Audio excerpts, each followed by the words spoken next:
And we're going. Yes, we are. Doctor Who, Series 6, Episode 9.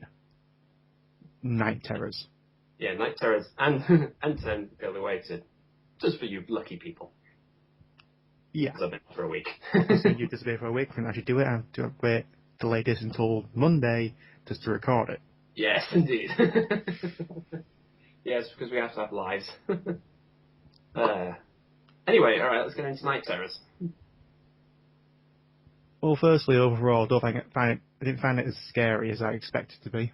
No, they're always promoting this is going to be the scariest episode ever, but then again, we're about over 20, so not going to terrify us to death, is it? No. I like the idea, though, that the little kid is scared. There's actually a more realistic appeal. Yeah. Again, the whole idea is childhood fear, the fear of the dark, the fear of something in your cupboard, strange noises, and just being alone in the dark. Just all those things. Just minus Christian Slater. Yeah. Yeah. Yeah, I like the kid. He's not a great actor, but he actually did invoke the... So, well, he didn't do much. I mean, it was literally, he didn't say that much. He was really kept, the whole point, he was to himself, didn't say much, didn't really do anything. Mm.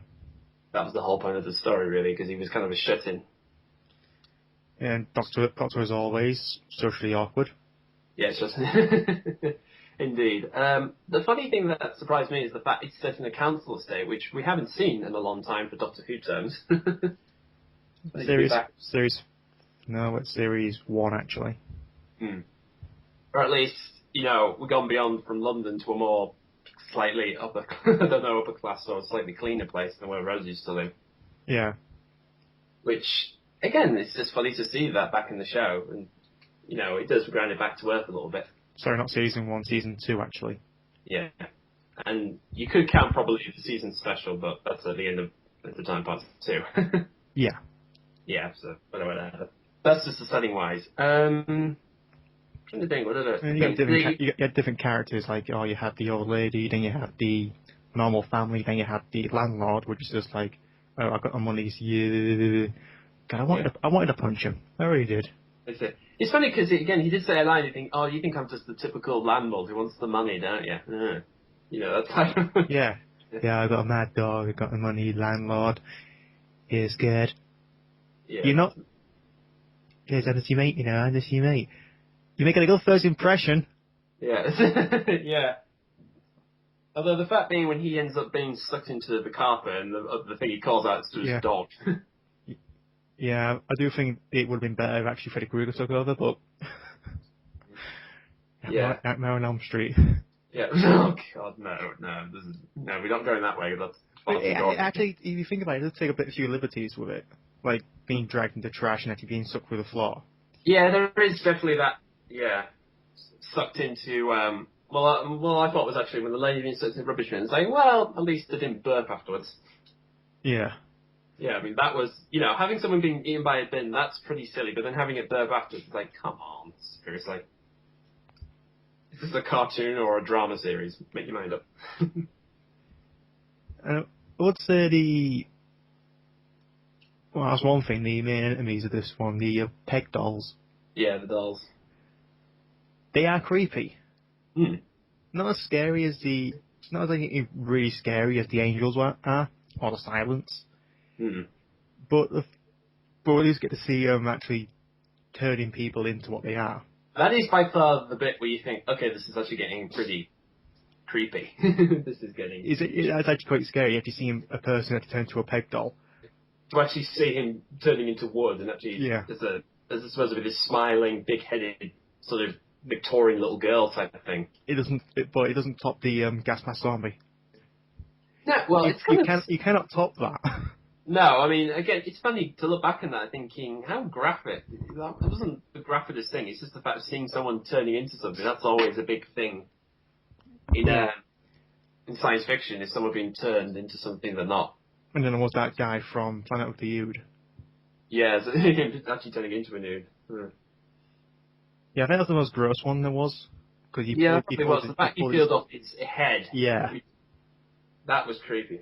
There was a funny bit, actually, around Doctor Confidential. There was a bit where there was going to be a shot of him where you see him gagging, like he's going to throw up, and you see all the tentacles pop out of his mouth, and he was actually like proper down on his face.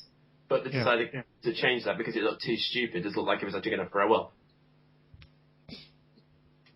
So did you think of what's scary, but at the same time, what's not silly and what's not too on borderline being terrifying? This one, I do think third place. It's creepy, but not exactly evoking any fear. No. The thing, again, the one thing I'll say about this, the Doctor in this episode is definitely played a little, definitely comedically. He's definitely played a little bit more an oddball. Yeah, we've got a new little thing. We've got Fezzes and Jammy Dodgers. Yeah, Jammy Dodgers is now becoming a thing for him now. Yeah, okay, I need a man. I take Jammy Dodgers and a Fez. Yeah.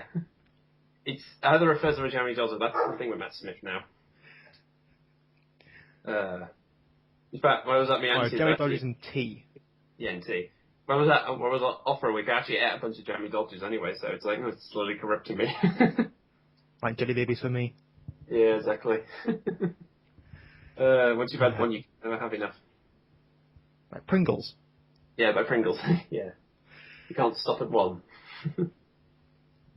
Anyway. Anyway, back to the point. The cupboard. The cupboard. The whole, don't open the cupboard. Again, typical childhood fear or something in there. Like, you hide anything that's scary, nasty or something. That's very typical. For kids to have. Yeah, I like the father as well. Yeah. And his realisation of what the kid is. Yeah, I mean, the fact in this episode, there's that little bit where he's looking through the photograph and he's asking, okay, why is she... Okay, she wasn't pregnant in this picture. How come 3 weeks later she's suddenly fully pregnant? And of course he just blurts out and saying she can't have babies, which is pretty dull. But again, it makes the point to figure out what's going on in the whole episode. Yeah, then we have a plot convenience fairy perception filter. Yeah, the perception filter. Yeah, that is a plot convenience fairy now, but it's just there. Yeah, it's been used a lot. I don't know if it's been used a lot.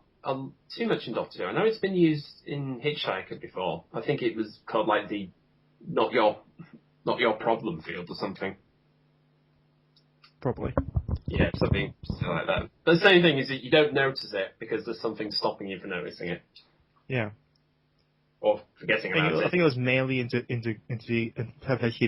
introduced in series 3. In Sound of Sound of Drums, yeah. Yeah, I remember that. But again, I have to say one bit that made me laugh a bit was when the cupboard starts opening and it sucks everything in, like literally the room starts getting squashed. It's the way the Doctor is holding on and it just zooms off into the cupboard. That made me laugh. And the whole, they're stuck in a doll's house. Yeah, everything's well. Okay, it's a doll's house. It's a doll's house. Either that, it'll be giant termites trying to get on the property ladder. No.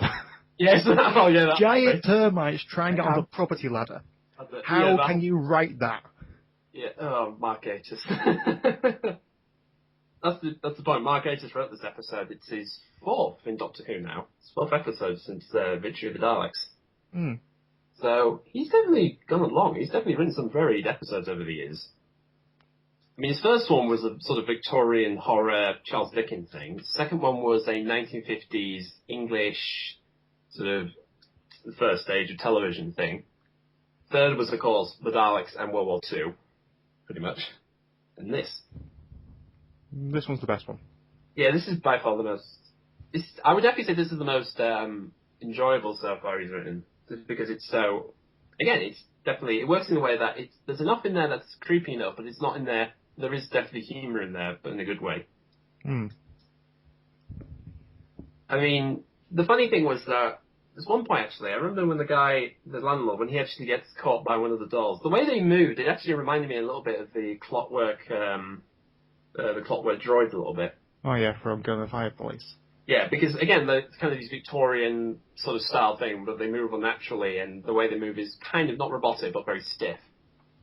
Yeah. But in this, they're much more loose, because they're dolls, so it's like they don't have any stuffing in, like, one arm or something. But also, Amy getting turned into a doll, I was like, oh god. Oh, that was unexpected. That was very unexpected. Amy becomes one of the peg dolls. Part of me was thinking one of them is going to get caught, I think. Rory, it's going to be Rory. Fucking Amy? So, anyway, well, then again, it's the fact he says, we're dead. We're dead again, aren't we? He's aware that he keeps dying. The funny part is actually... Part. Yeah, the funny part is... that was the elevator part where it actually acts like a bit like Devil. Yeah, except not as stupid, although... depending what you think of M. Night Shyamalan. With a twist! With a twist, yes, indeed. Yeah.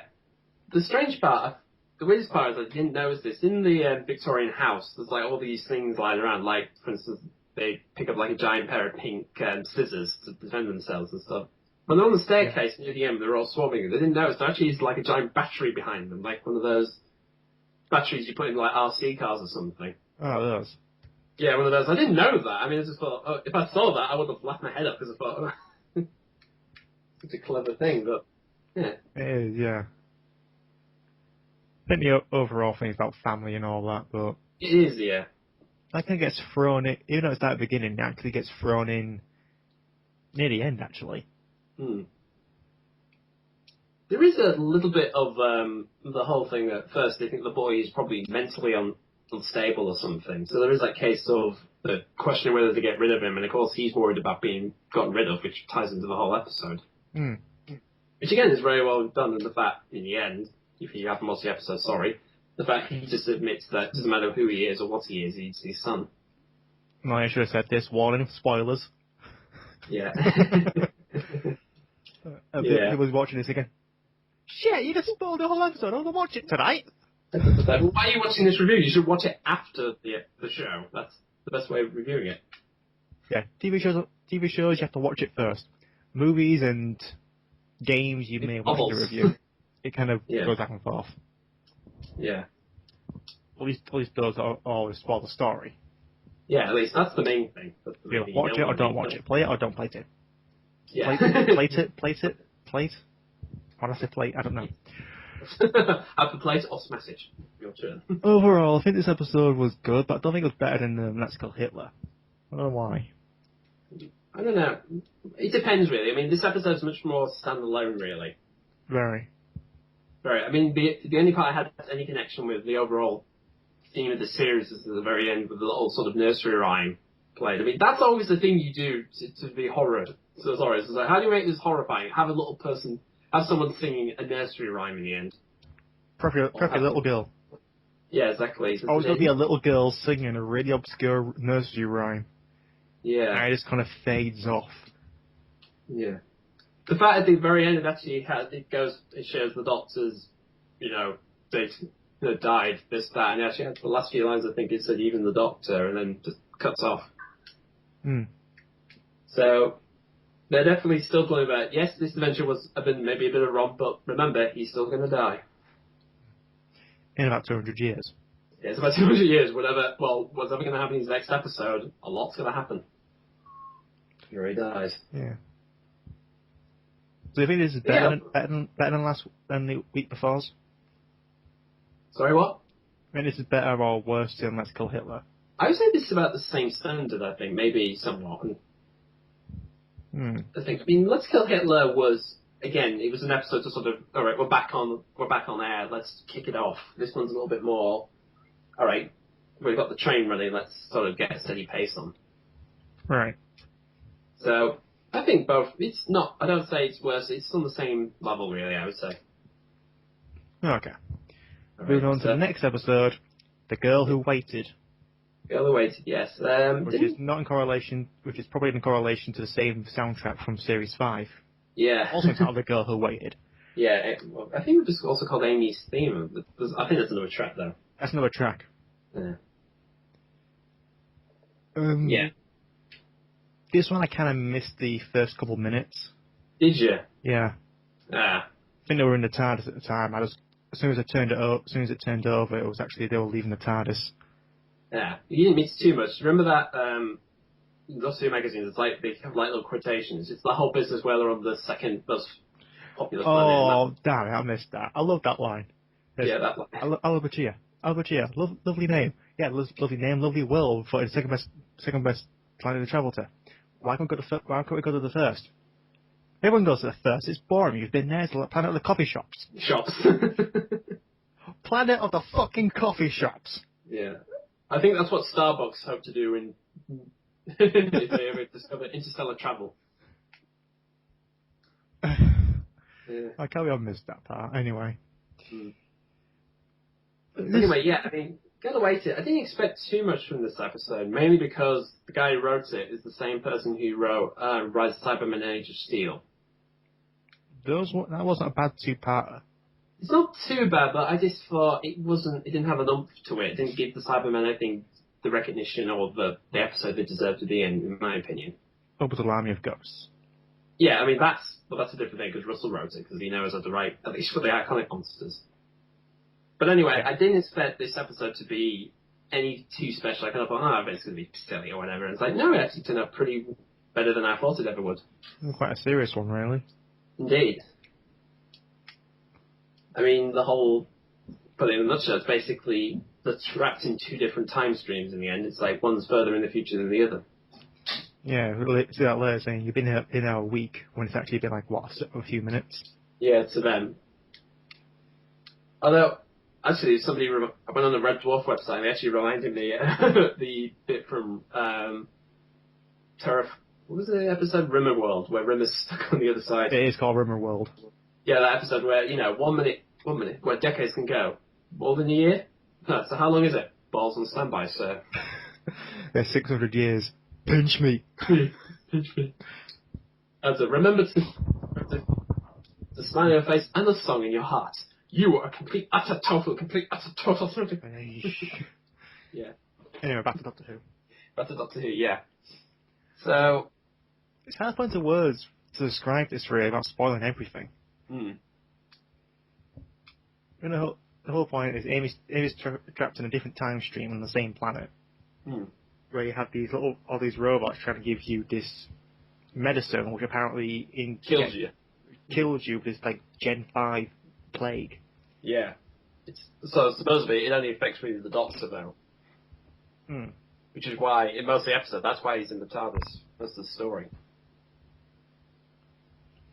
And Reading gets from two time streams, one's going further, eventually trying to get all together, and they end up going back to seeing Amy again, except she's 36 years older. Yeah, she spent all that time on her own defending herself.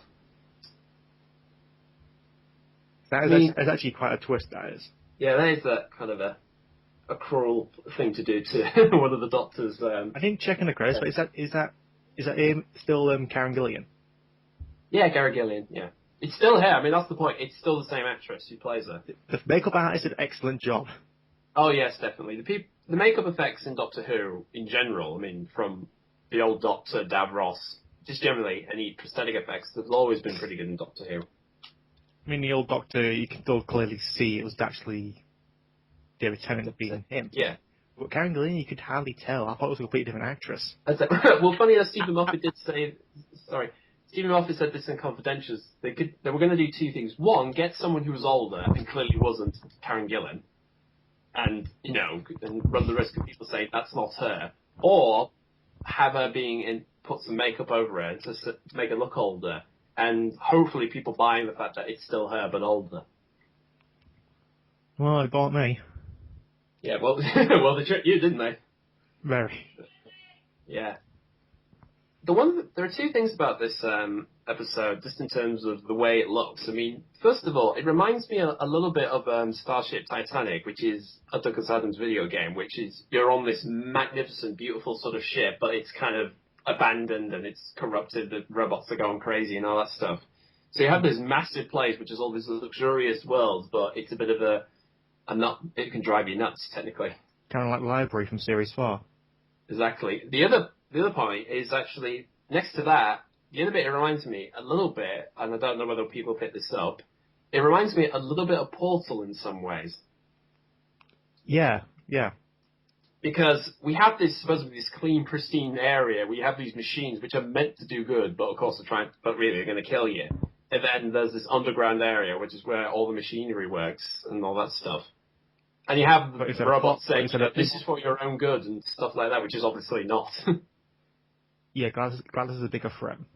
Yeah, Gladys, obviously there's no Gladys in this episode, but the fact being that it is it has that same feeling of you're trapped in this weird little world where it's kind of, it has an unsettling feel to it a little bit.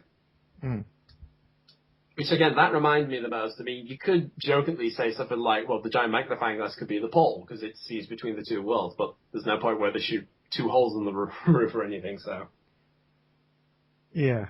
Yeah, that was kind of a strange thing they built, a giant magnifying glass. Magic. We have magic lamps, so magic magnifying glass is no real biggie for me. Yeah, but I mean, the fact they put it in the TARDIS, it just looks so odd when they placed it in the TARDIS. There's a massive thing sticking out of the control centre, but then again, it's full of all crazy things in there, isn't it? Yeah. Including this little, like, vial of red liquid on one part. Yeah. What was I going to say? I think the whole thing where Amy changes her entire personality based on the 36 years there. Mm. That she became very independent and just hated the Doctor and just forgot about everything else. Yeah, and even though she says the one person she hoped would come was Rory, even she started to doubt him as well. Yeah, but it kind of made sense because when she named the robot, she actually hotwired to name it Rory. Yeah, but even drawing like not the same face, but drawing just a face on it to make it somewhat friendlier. Yeah. This episode really does push the relation between Amy and Rory. That's the big thing in this whole episode. It's about going on journeys with the Doctor. It's really pushing their marriages in big ways that regular marriage can't deal with. I mean, the fact is, you know, do you live with someone for the rest of their lives and grow old together, or in this case, do you end up stuck on one side of the world where you see them grow old, but you can never touch them or you can never be with them, but you can only see them? Yeah. And the fact being, again, it just shows what happens to someone when they just lose faith in somebody else. Like the Doctor, I mean, the way she acts is almost something like the, whatever, I've forgotten, the eye patch woman really wants from people to really hate the Doctor. Yeah.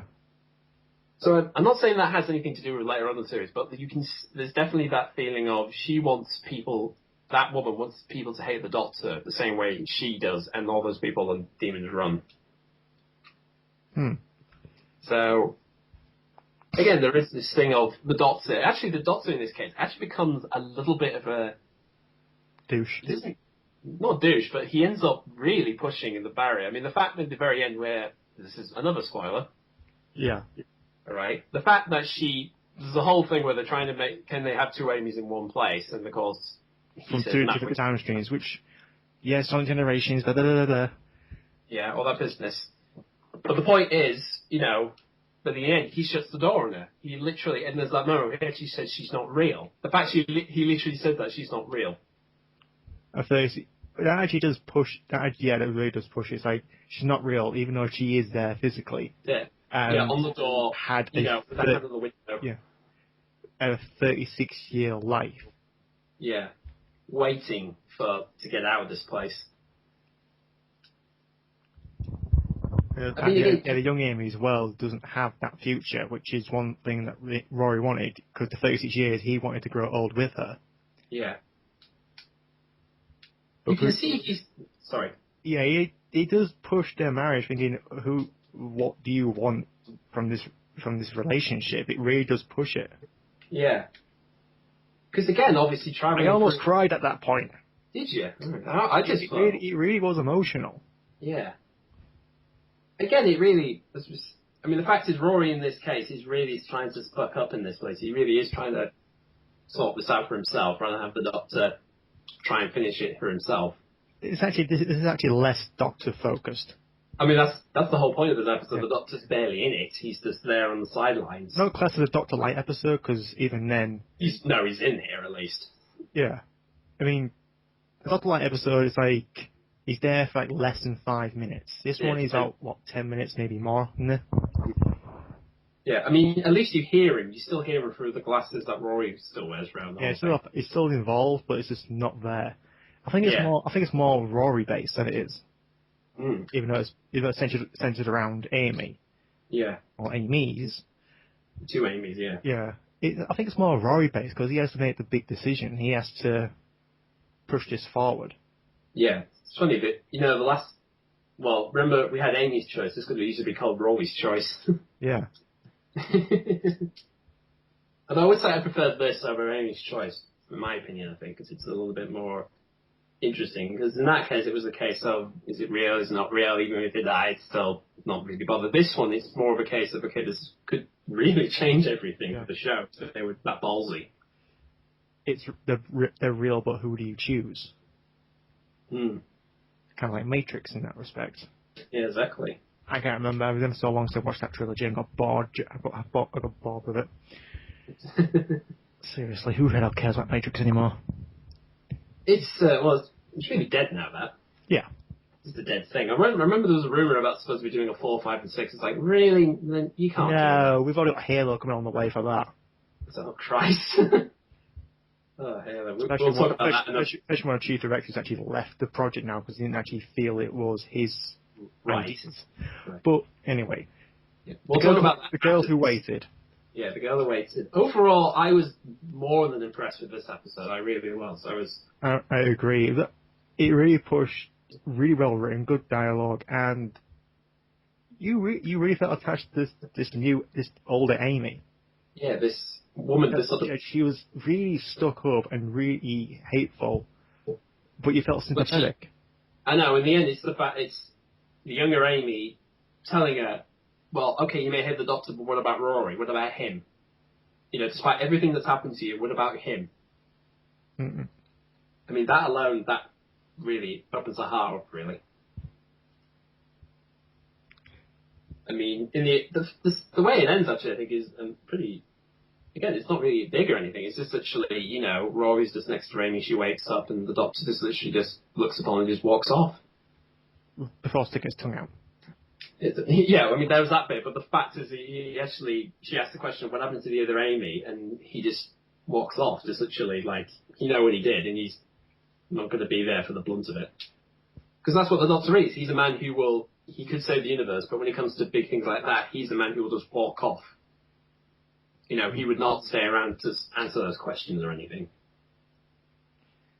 Some say that's a cowardly way of doing it, but then again, the Dalek Emperor once said, a coward or killer. Coward any day, he said. Anyway, what are you going to say? I would say this is actually, since part 2 came on, this is actually the best episode so far. Yeah. I mean, Series 6 so far, they really are trying to push the formula a little bit with this. Yeah, it's a lot more darker. That's one thing. Emotionally, it's much more dramatic and much bigger stakes. It's funny because I actually read on Yahtzee's extra punctuation when he was talking about storytelling, I think. And he had a bit about Doctor Who, and he said the problem with the show, in his opinion, is it gets very old when it's just the Doctor has to save the world and does it, or he has to stop it being destroyed by a bunch of dustbin robots or whatever. I think I saw the first episode. Yeah, well, again, I don't know where Yahtzee. I mean, again, he keeps using the TARDIS in a lot of his videos, but I don't know whether that means he likes it or not. I think he's just using it for the sake of it.